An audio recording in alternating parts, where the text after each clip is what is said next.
Why do we grow up hating ourselves? Why do we grow up idolizing and putting everybody else on a pedestal? Their beauty, the way that they do things, how successful they are. Why do we do that and compare ourselves?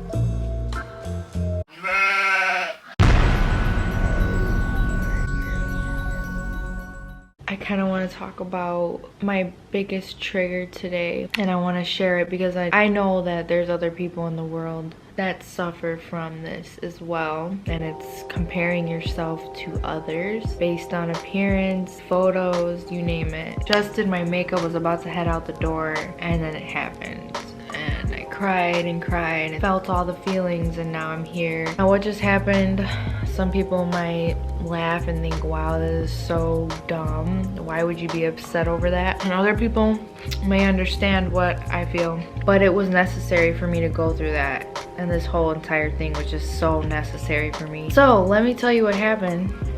So what happened was, I was literally having a really good day. I was doing my makeup, about to head out to the store. My mom had sent me some screenshots of my grandpa's Facebook post. There was a picture that I took a few weeks from that point in Payson, Arizona with my daughter, and my mom had zoomed in and cropped my face like really close, and it was just a really awkward picture of my head. And I guess she sent that picture of my head to my grandfather, and he posted it on his story, which I was okay with. So then I got another screenshot of my picture next to another girl's picture, and my grandpa posted it on his Facebook, and he was saying, like, we had a similar hat on, so it was my picture that was, you know, like all cropped, and then her picture was literally like perfect. But it ended up being that this girl was like a scammer, and they were using this photo. Regardless, immediately when I just seen my phone and I seen my head next to another girl, my brain just right away compared myself to her, and I was like, oh my god, like, this girl is so beautiful. Look at her smile, her hair. It was like this personality, this feeling that I felt many times in my life, feeling unworthy, feeling not pretty enough. From that moment, I just was reacting. I let my feelings and my emotions take over. My daughter was watching me cry. She didn't understand. She's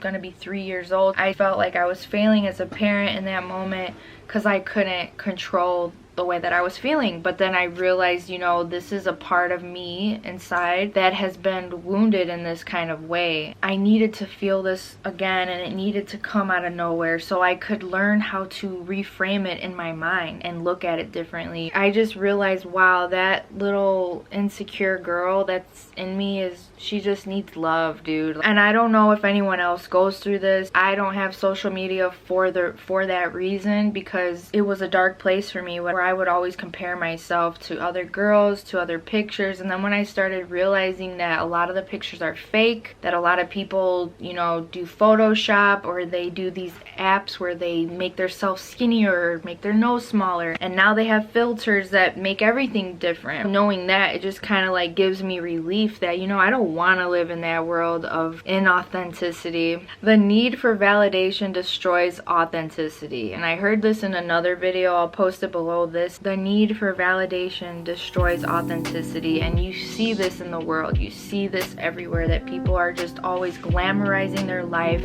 trying to make it be and seem something. It's all about making the money. It's all about, you know, the name brands. And I'm not gonna lie, like, I get sucked into some things when it comes to that. There's a healthy balance of living in this kind of world, and also taking a step back and really seeing it for what it is, and learning about yourself through that program. Learning, wow, like, I was getting my worthiness from a bunch of likes on Instagram. The one thing of advice that I wanted to give to anybody that goes through these kind of dark moments in life, just take it as an opportunity. Start to shift and be like, you know what, man, I feel like shit, I'm crying, but guess what, there's a gift inside of this moment that I'm in. There's actually a gift in it. It's filled with wisdom. That's why all this is happening for me. It's time for me to up level. It's time for me to upgrade, to start to heal those parts of myself that I have been neglecting. And this may happen a million times. The deeper the wound, the deeper the trigger,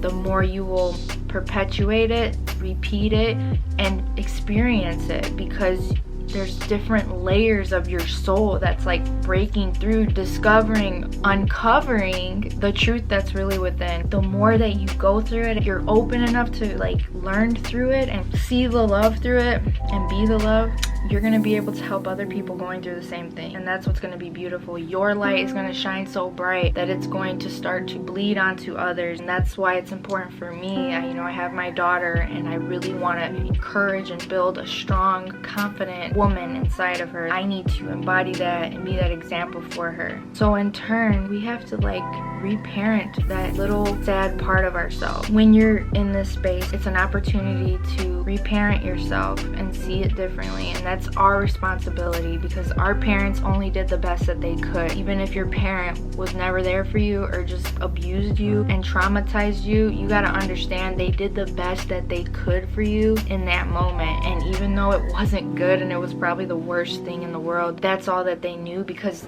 it happened to them. And that's what generational trauma is. This experience that we're having, this life experience, is extremely profound. It's beautiful. It is an experience. To me, I feel like we're more than just flesh. We have a soul that came here to experience the five senses, came here to experience suffering, trauma, love, pleasure, sadness. I think we forget that we're here to actually learn and grow from these experiences, come back home to ourselves and learn unconditional love rather than conditional love, because that's all we were taught is like, I'll only love you and accept you under this condition. And that's why I don't even like calling it self-love. I like calling it self-acceptance. Each time you fall down and you hit rock bottom, this is teaching you, and you are only going to come back up from this point. So embrace the darkness, embrace the moments of suffering, for they are gonna give you the wisdom that it's already within you, but it's just gonna reveal the wisdom within you that you need to go on to the next step, to become more of yourself and learn how to accept yourself.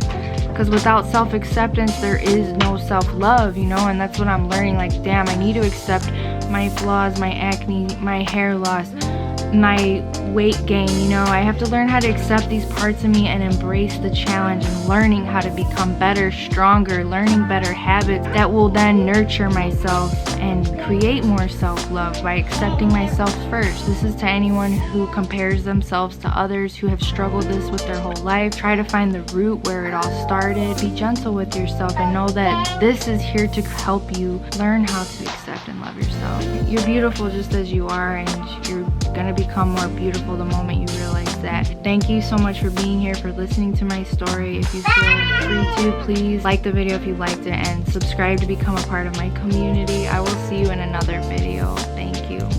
Or you will see me in another video.